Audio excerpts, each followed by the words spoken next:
examples for predisposition, is it the genes or is it the environment, is the obesity epidemic. And the question is it gluttony or floss? For those who are not familiar with the 7 deadly sins from the Bible, gluttony is overconsumption and floss is pure laziness. So the question that the authors ask here, I hope that it works again, I changed the battery. The question that the authors ask here is, are people becoming more obese because they eat too much chocolate, too much of these sugary soft drinks, or is it because they don't move anymore? And this picture seems to indicate that it's the lack of movement. So we don't eat more, you can hardly believe that, or we don't move enough.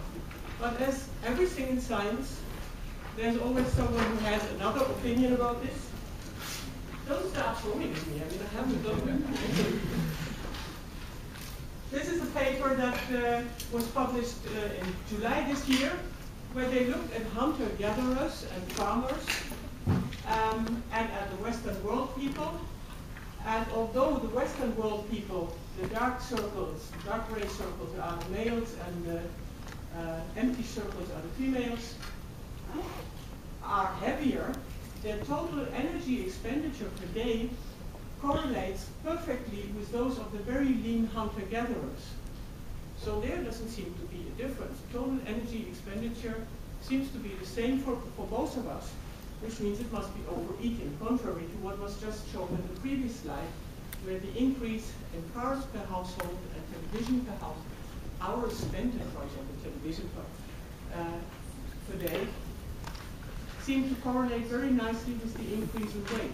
But this suggests that it must be the overeating, because the total energy expenditure, so the moving, the running around, doesn't change. Those hunter-gatherers actually move a lot more than we do, but somehow their body seems to have adapted and can do it with less energy. To me, that means even if I go to the sport club every day, it won't help me, because after a while I get adapted and I just can do the same sport, just putting less energy in it. So it means less chocolate after all, which I find pity personally. But, of course, if you see two such opposing studies, and I can assure you that there are many more on the internet where people either tell you have to move more, or they tell you have to eat less, or they tell you have to do a combination of those, usually means that there's something else that hasn't been identified yet. So there's another factor. And there's another theory about that, and that is the fetal environment. So we can easily imagine that a fetus through the placenta is exposed to all these things. That means a balanced nutrition, or a heavy smoking mother, a heavy drinking mother, or a mother that's starving and doesn't get enough food. And there is a theory that low birth weight here means there's something very strange. I think you're missing part of my slides here. Huh.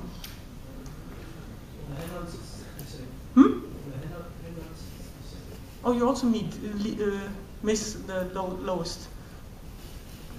Because it says low for gestational age.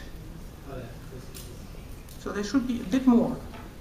It's not, but this little star means that the low birth weight for gestational age. So if you're born prematurely at 26 weeks, of course your birth weight will be low. That doesn't necessarily mean that it's associated with a higher risk for hypertension, cardiovascular disease, insulin resistance and diabetes, and obesity and metabolic syndrome. So the idea is, if you're a very lightweight baby, then you have a higher chance of getting obese at later in life. Luckily, I was a very heavy baby. And there was a paper in 1989, a seminal paper, seminal because it's still being cited a lot. This is really irritating with you. Yeah, I can't explain everything. I hope I can solve this. It's probably something with the resolution. Adjust your computer settings. Oh, mamma mia. Display.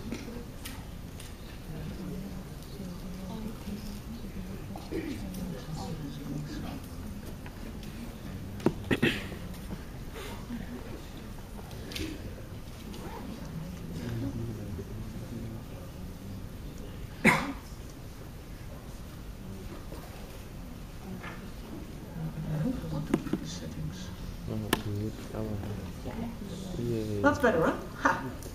Makes me so proud.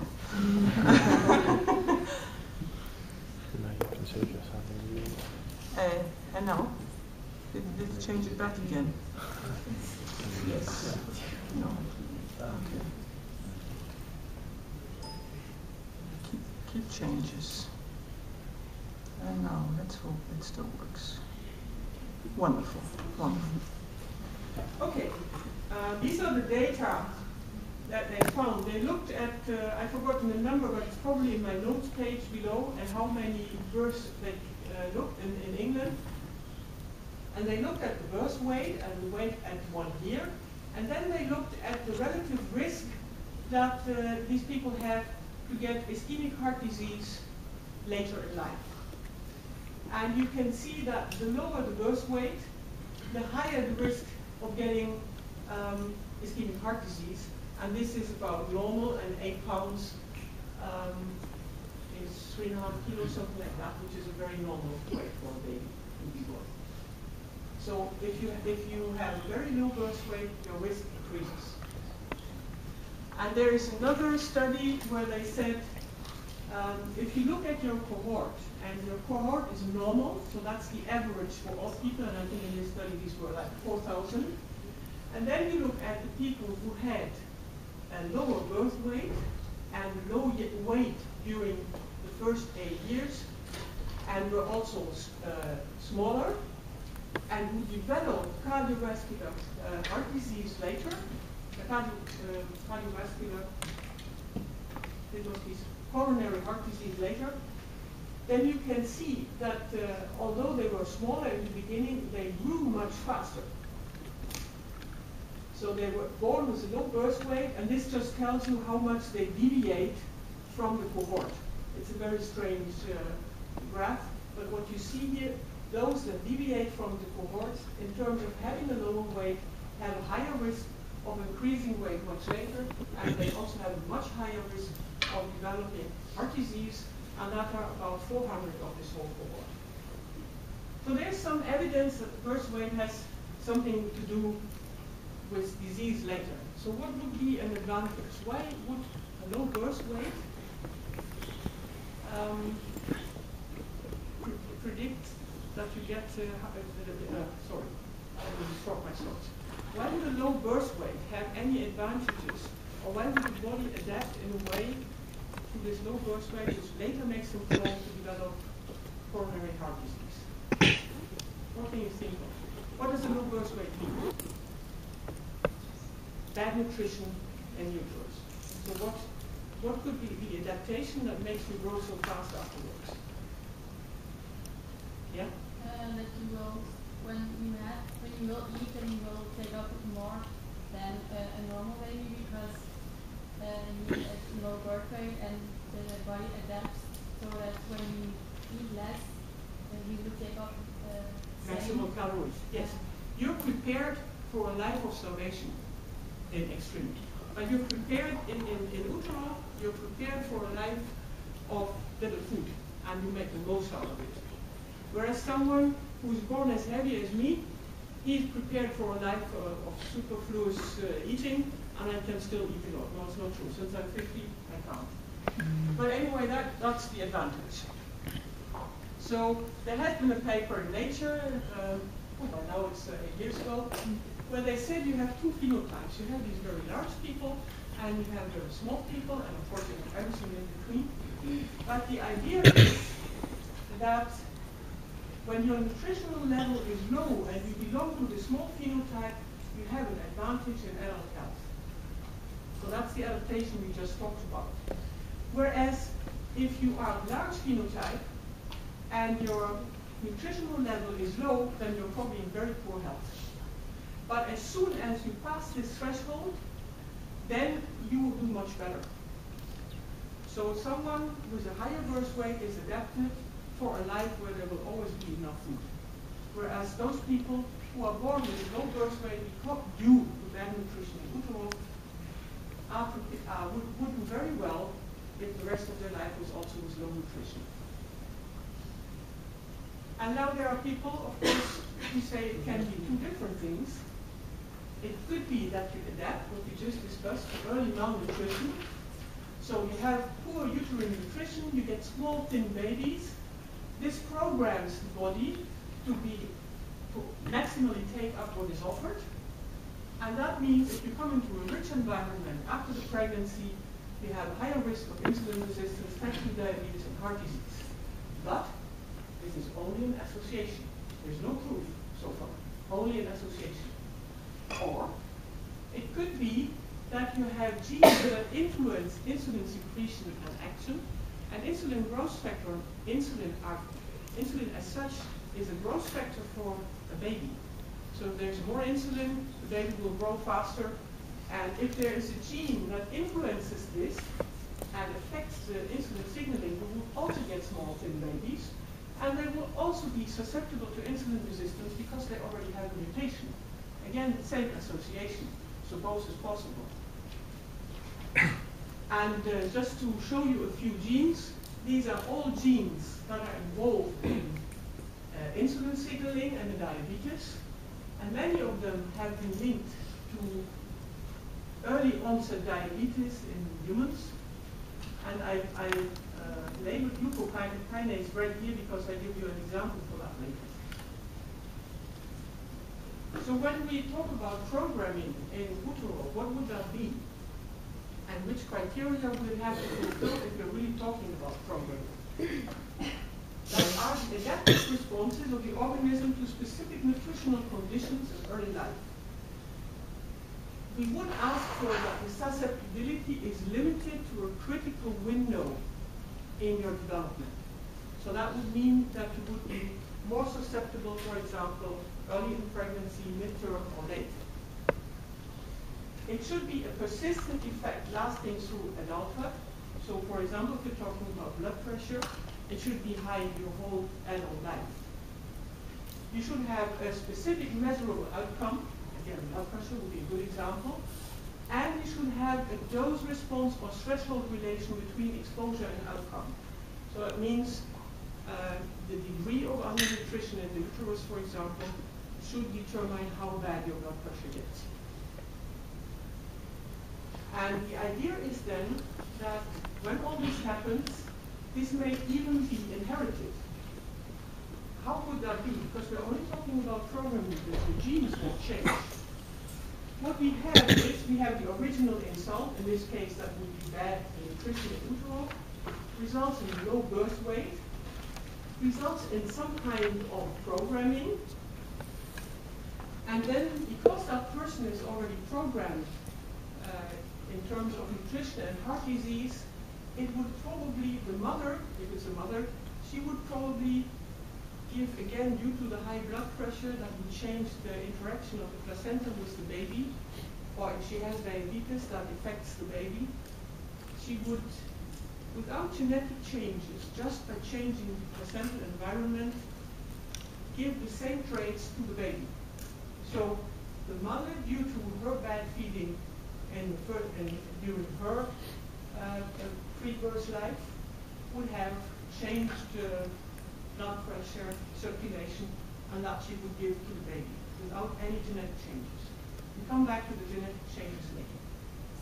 So that would mean you would perpetuate something even though you don't have a mutation. And there was a big experiment in the Netherlands up in World War II when there was a very short period where people were really starving here. It was a severe famine in the last 6 months of World War II. It took 5 months, and before that people had relatively adequate nutrition. Then they had 5 months of severe starvation with about this. I mean, this is a diet that none of us would normally do. When we talk about diet, we talk about 1,000 to 1,500 calories. these amounts, so you can imagine how little this is. That persisted for 5 months, and after that, they came back to relatively normal values. Still, I think, lower than what most people are watching today. And then you can look at this and say, okay, this is the birth weight of people born before. This is the birth weight of people that were exposed late in gestation, in mid-gestation, or in early gestation, or conceived after. So you see that before and after you get roughly normal birth weight, but that there is a big change in people who were exposed to this famine early or late in gestation. Surprisingly, those that had it very early in this gestation obviously adapted already so well in this early time that they, afterwards, when feeding got better, they picked up everything that there was, so they grew much better than the rest. Whereas those late in gestation, when the thing that the baby does, that development has mostly taken place, is just grow, they couldn't grow because there was no food. But what consequences does this have later? When you look at the people when they're 50, so maybe born before, late gestation, mid-gestation, early gestation, they became much fatter than the rest. Is this what you would have expected or not? You say yes, but why would you have expected this? Because the adaptations in the baby mostly occur early and some not later on.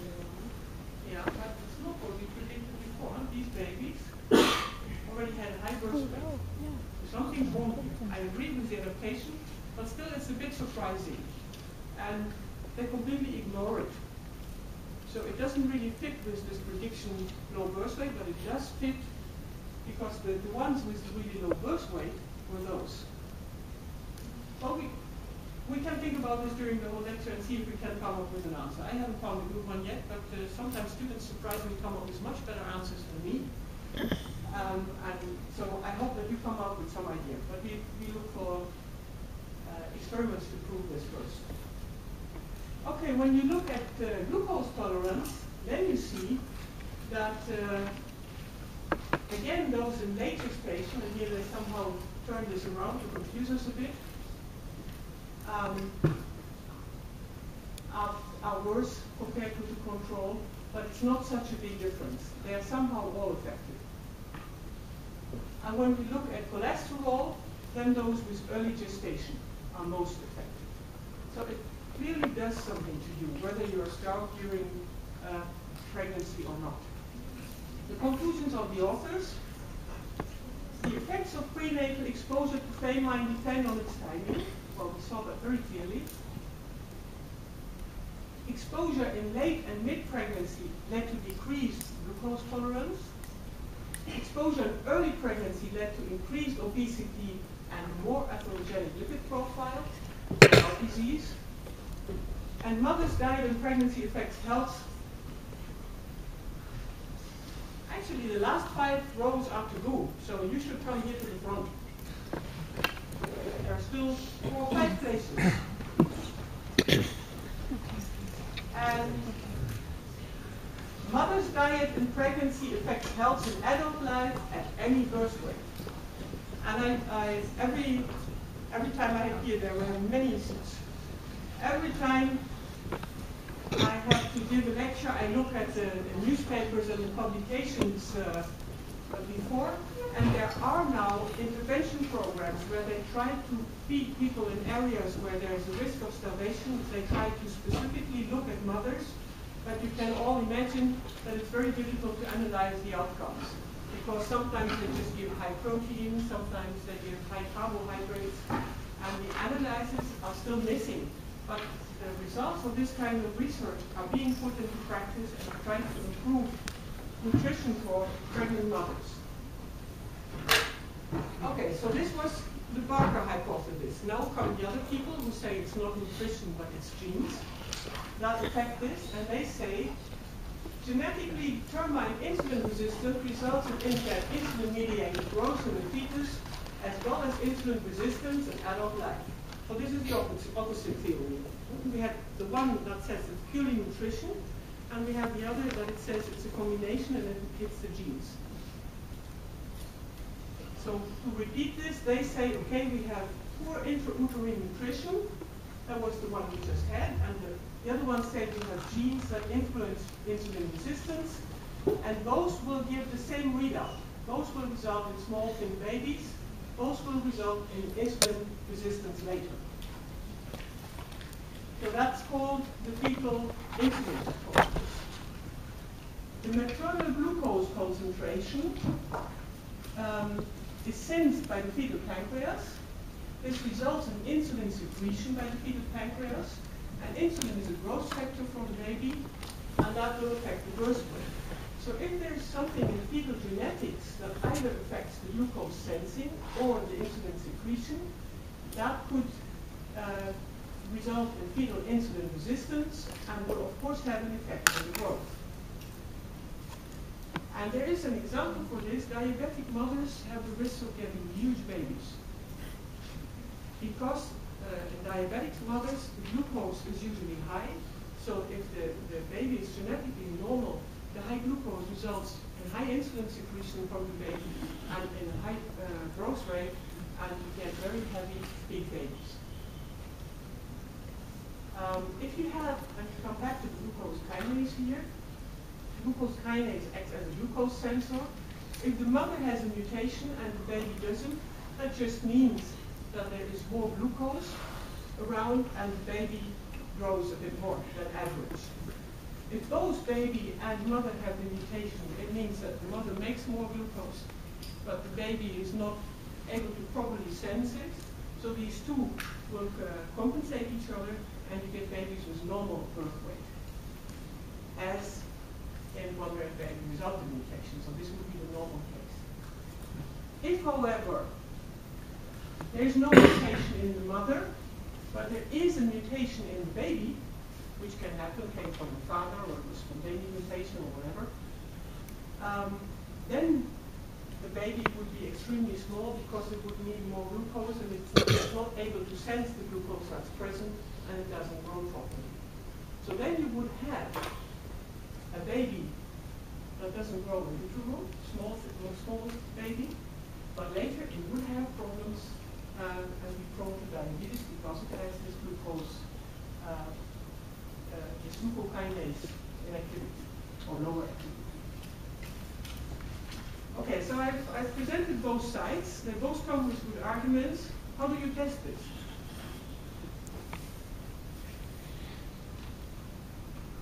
You can't repeat the Dutch Famine after you. I hope also they'll be all hope that will never happen again. But what do? You test it on animals usually. So if you take the fetal origin hypothesis, reduced food intake of the mother during pregnancy predisposes the offspring to obesity, insulin resistance, and increased blood pressure. And we take rats. We take virgins because we don't want that they have any prior experience or have several pregnancies or whatever. We want them all to be the same. Time mated, so we want to know when the pregnancy starts. And we house them individually so that we don't have one mother that gets more food than the other because they have quarrels. I'm not sure it's a nice environment for rats. I'm not sure they like to be alone. Mice, for example, prefer to be in groups. But one group of mothers gets food ad libitum, and another group of mothers is undernourished, severely undernourished. Afterwards, they take the pups from the undernourished mother and give it to a normal mother, to a healthy mother. So they switch pups because they want both mothers to be identical and just the pups to be different. And then they put the pups, once they have been weaned, either on standard chow or on a high-fat, high-calorie diet. What you see, here you have the calories per gram body weight per day, pre-puberty, post-puberty, mature adult. And you see also what's the control is the white one. They had how much food they wanted during pregnancy and afterwards. You have the undernourished, you have control. So they were undernourished during pregnancy, and afterwards they got normal standard chow. And then you have the ones with the hypercaloric food, either the control or the undernourished animals. And what you can easily see is that the undernourished animals eat more. Certainly on standard chow. With a high calorie diet, it's obviously not that clear, but in the mature adult, you see it very clearly. The animals that were undernourished during pregnancy eat more, and they also eat more on a hypercaloric diet than their controls. And when you then look at their blood pressure, the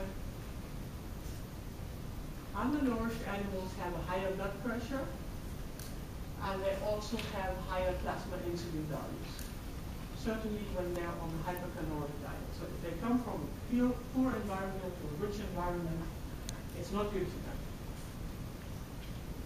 That was the one hypothesis. Now we come to the second hypothesis. Genetically determined vascular dysfunction of the mother predisposes the genetically unaffected offspring to vascular dysfunction. And I think that's the experiment that now follows is a very, very elegant experiment. I just gave you some background. I'm sure you all know, it's just to freshen you up. The endothelial cell produces nitric oxide to relax smooth muscle cells. And if this relaxation doesn't work properly, you talk about endothelial dysfunction and you get higher blood pressure.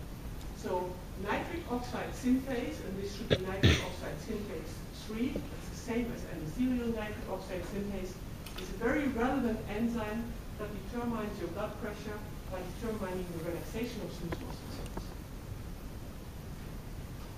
So there is a mouse, the NOS3 knockout mouse,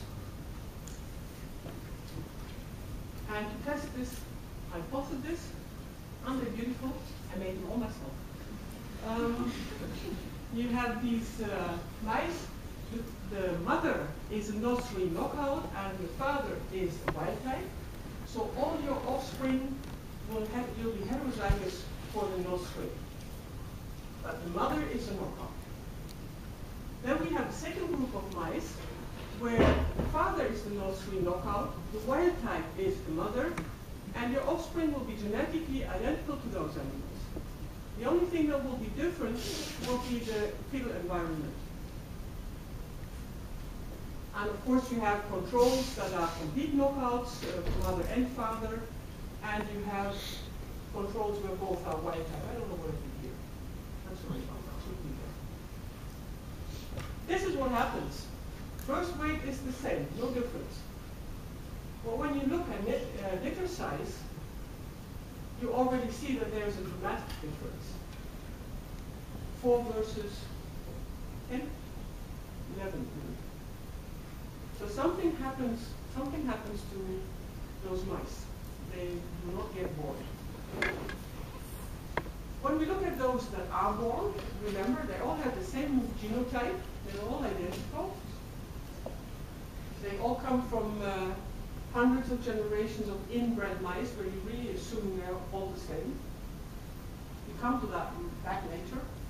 What you see is your NOS3 knockout. So that's the control for the complete knockout, where really the offspring is knockout, both parents were knockout. They have very rigid vessel walls. What you measure here is the circumference of the vessel, and then you put stretch on it, and you look at the tension that is built up. So here you measure the wall tension, and you can see that the knockouts have very rigid vessel walls. When you look at those heterozygous animals where the mother was NOS3 knockout, they're almost the same as the knockouts. So even though the animals themselves are heterozygous, they show the same vessel wall rigidity.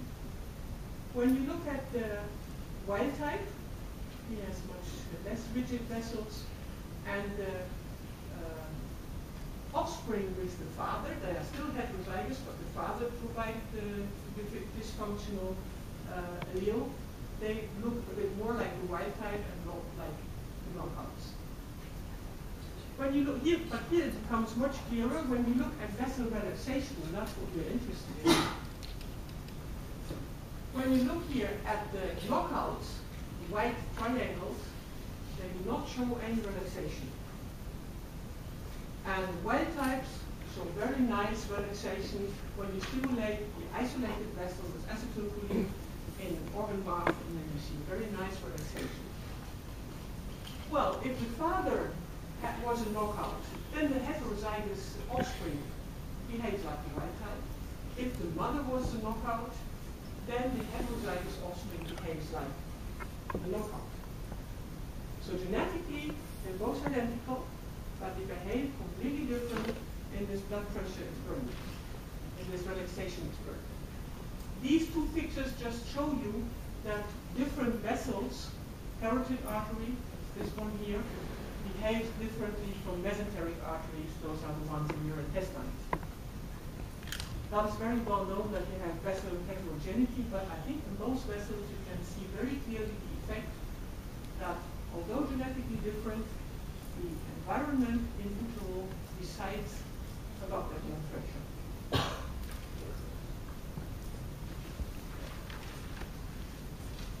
So I think this is very nice evidence for the hypothesis that fetal nutrition determines your blood pressure, even though genetically you're identical.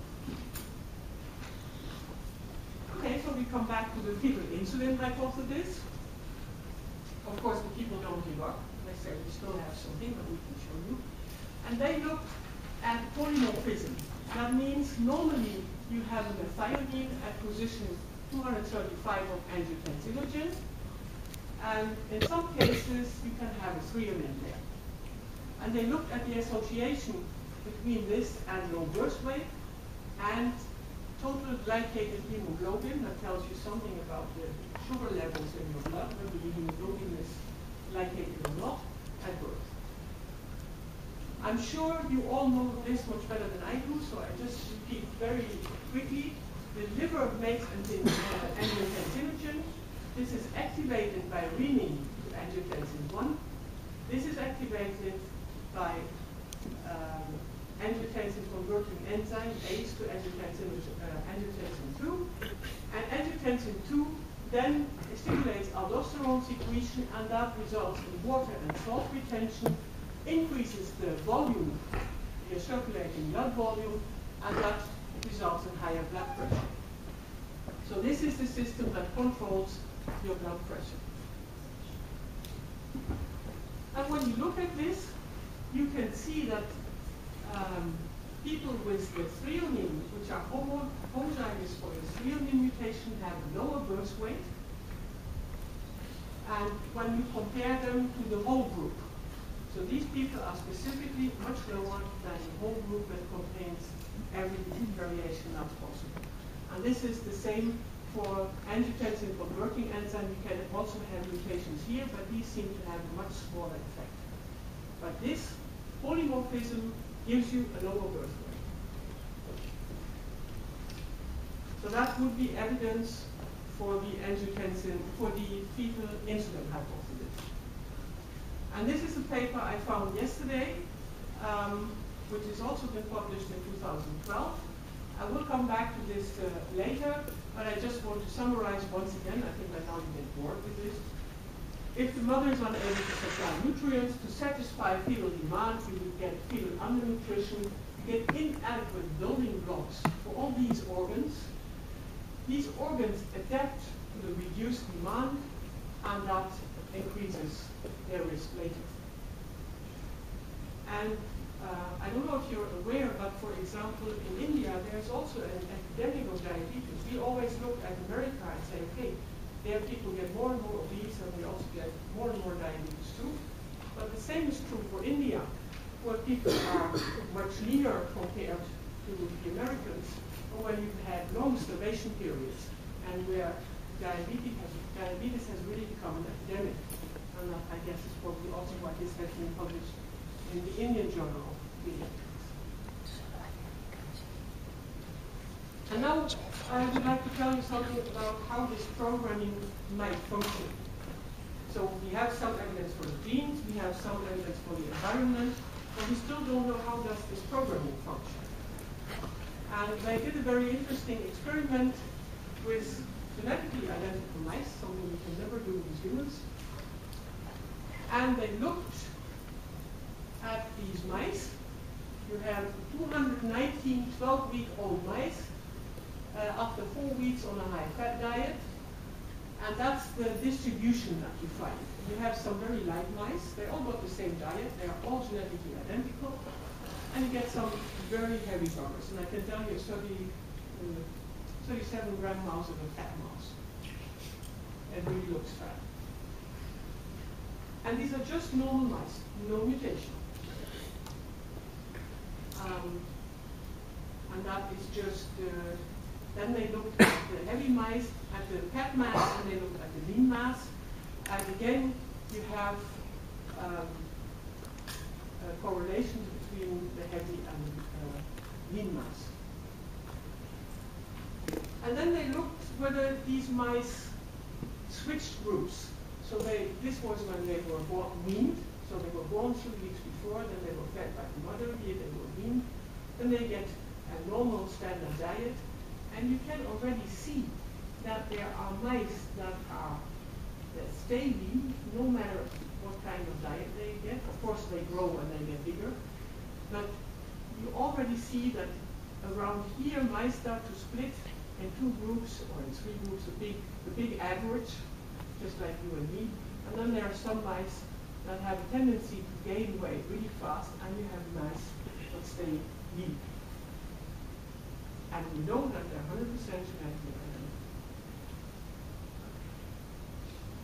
So they grouped them and they said we have low gainers and we have high gainers. Those are the ones that only need to look at the Mars bar and it already sits on their hips. And these are the ones that quite unfairly can eat as much as they want and nothing ever happens. When you look at their food intake, okay, they don't only look at the Mars bar, they also have some of the Mars bar. You see that there's also a difference in intake. And metabolic efficiency. So the metabolic efficiency of those animals that have every Mars bar back on their hips is higher than that of the low gainers. So that means they make more out of that Mars bar. They keep more. So part of it is they eat more, but part of it is also they're more efficient in extracting the energy out of it. So we said we have the same genotype, but do they really have the same environment? And this is a drawing of a pregnant mouse, and I should have brought a picture, and I admit I just had that idea yesterday evening at 10 o'clock, and then the book was here, I'm not at home. And I have 8 kilometers to cycle, so I decided not to cycle and get the picture, so you don't have it. But these are all the fetuses from the mouse and one horn of the uterus, and these are the others. And for example, one difference that you see is the distribution of male and female mice. So this means this female mouse has one male mouse as a neighbor, this female mouse has 2 males as a neighbor, this female mouse has no male neighbors, so there are already differences. And it could also be that, for example, you have 5 mice here and you have only 3 here. So it may be that the distribution of blood through these different placentas is different. So even though they're genetically identical, the environment doesn't have to be. So that's something to think about. Then we come to human studies. Of course, we can't do experiments with humans, but we can look at huge cohorts. And people started to look at twins, and they said, okay, we have dizygotic twins, and differences within a pair are due to genetic and non-genetic factors, or we have monozygotic twins, where the difference within a pair are almost completely due to non-genetic factors, because they're genetically identical, just like our mice. And now you can see that I'm much better at drawing mice than at drawing babies. Probably because I work with mice. These are monozygotic twins. Same eye color, same sparse hair, but slight difference in birth weight. And you have dizygotic twins with different color, hair, or eye color, or whatever. If no genetic factors are involved, then the smaller twin should have higher blood pressure because he was undernourished. If only genetic factors are responsible, then both twins should have the same blood pressure irrespective of the birth weight. In dizygotic twins, smaller twin higher blood pressure, but twins show different blood pressure that does not necessarily have to be coupled to size because they also are genetically different. They looked at 11,000 Swedish twins born in 52 years, gigantic effort. And they looked at the risk of developing type 2 diabetes between and within twin pairs. Same-sex dizygotic twin pairs that are discordant for the disease, so they are different with respect to the disease, then it must be maternal factors. Height of the mother, nutrition status, diseases, and environmental factors. So maternal factors and environmental factors are shared by the twins. In monozygotic twins, genetic factors are also perfectly matched. So in the dizygotic twins, it's only the environment that is hopefully identical. I'm sure you're all aware that this is not true. But in monozygotic twins, they say, okay, the environment is as perfect as it can be, and genetically they're identical. What did they find out from this huge amount of work? The well-established association between low birth weight and blood pressure and so forth is at least partly due to genetic and or shared environmental factors. Well, it doesn't help us, right? The exact nature of the association is unclear. There is an association of low birth weight and type 2 diabetes. And studies suggest that the effect of low birth weight on type 2 diabetes is due to an in utero programming effect, possibly caused by intrauterine malnutrition. However, it does not include the possibility of a common genetic mechanism. So we still don't have an answer. We looked at mice, we looked at humans, and we still don't know. And I'm not going to give you an answer. But I am going to look with you at possible mechanisms. And next week, this is your first week, second week, and the third week you will hear a lot more about epigenetics. But this is a small introduction. They looked at monozygotic twins, and again there is a bit missing up here. This means 26-year-old twins, and these are 66-year-old twins, and they looked at microsatellite markers. Microsatellite markers just mean repetitions in your DNA. So you can see that both groups of twins, my eye at least, are identical. There are no big differences. When you look at X chromosome inactivation, you see some differences between the twins. But when you look at epigenetic differences in terms of methylation of cytosine, acetylation of histone 4, or acetylation of histone 3, and you look at 3-year-old twin pairs and at 50-year-old twin pairs, then you see that the differences in this methyl cytosine or in the acetylation of histone 4 or histone 3 change with age. So at 3 years, all twin pairs look very, very similar. But the DNA modification, the genetic sequence stays the same, but the DNA modification changes. Again, if you look at the intermethylated sites, you see that in young twins there's hardly any difference, maybe a bit here, but in older twins the differences become very, very clear. And the number of different bands, differentially expressed, change dramatically. This means that your gene expression is affected by this methylation and acetylation. So even if you have the identical genetic basis, gene expression changes. And this may, of course, explain why you're more prone to diabetes. And this could also explain that your methylation pattern changes in utero due to the stresses that you're exposed to. And this picture I've shown before, but I only understood it when I looked at it again yesterday. What you see here is chromosomal regions with differential DNA methylation. There are two patterns, green and red, so they look for two different methylation patterns. And when they are overlapping, you get yellow. When they're different, you get red and green, the original colors. So you can see in 3-year-old twins, everything is overlapping, and in 50-year-old twins, you get dramatic changes in this methylation pattern. And now we come to the interesting part, because also the circulation of CPG islands in promoters and in DNA promoters that determine expression levels change. And they change with age. And you can see easily when you look at these sequences that they're quite different. So that would mean they have a different expression of the same gene.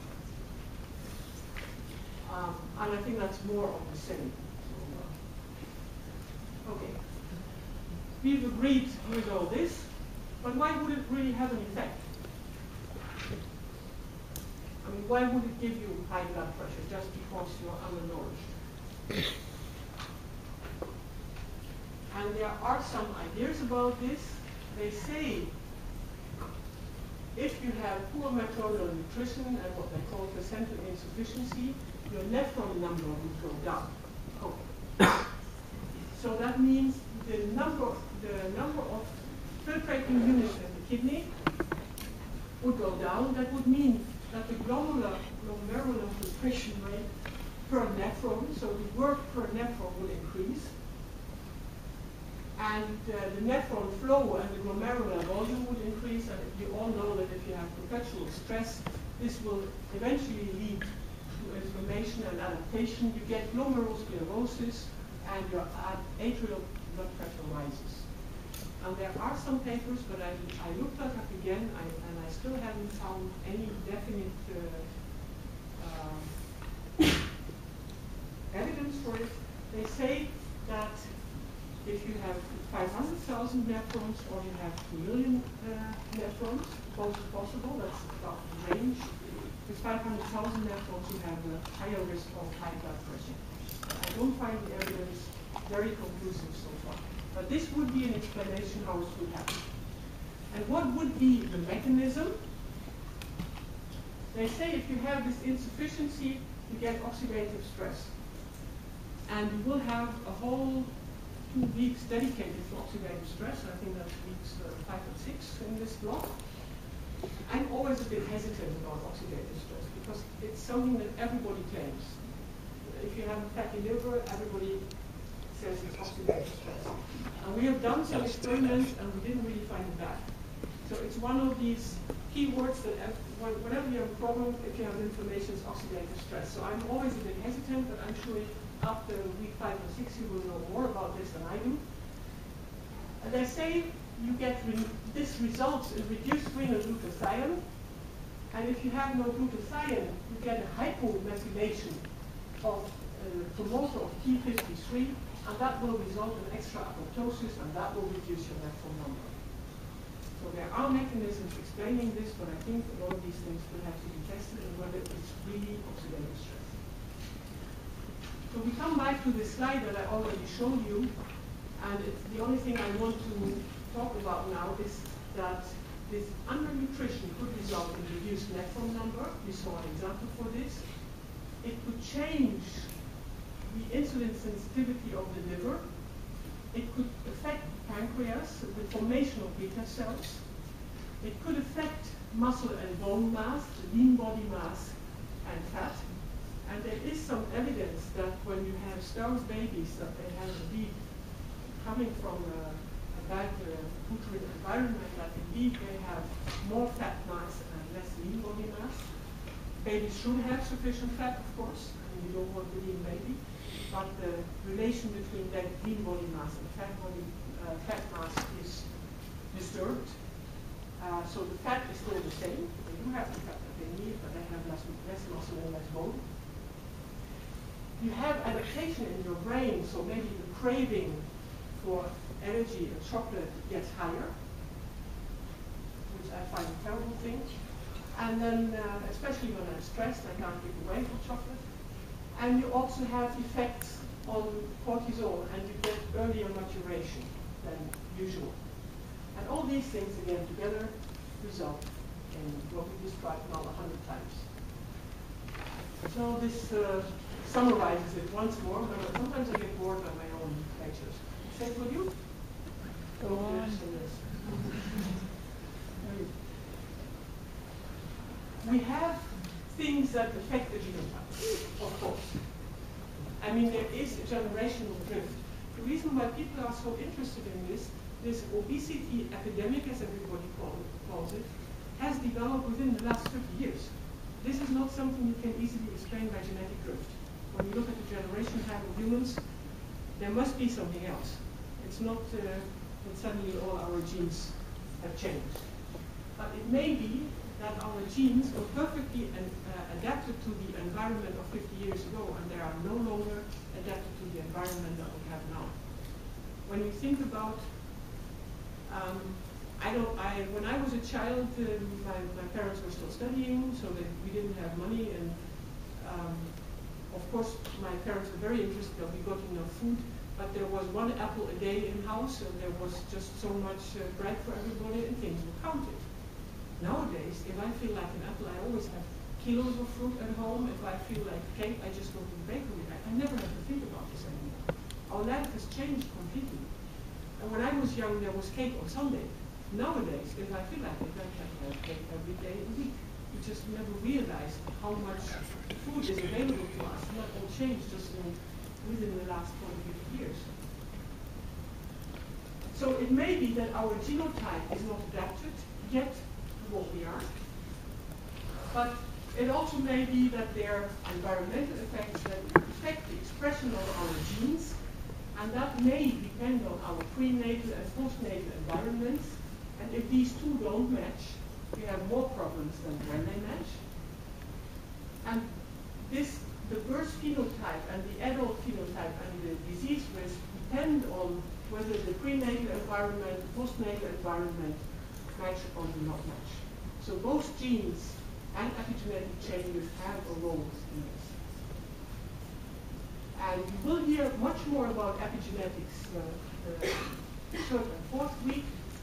The mitochondrial genome, we haven't talked about that yet at all, but it seems that there are a lot of diseases that are inherited via our mitochondria, and we haven't looked at gender differences yet. Are women more prone to get fat, or are men more prone to get fat? And what are the differences? And I think that now I'm exhausted. Are there any questions? Everything is clear? That's good. Then I can go to my next practical course. Thank you. And I hope to see you in the evening.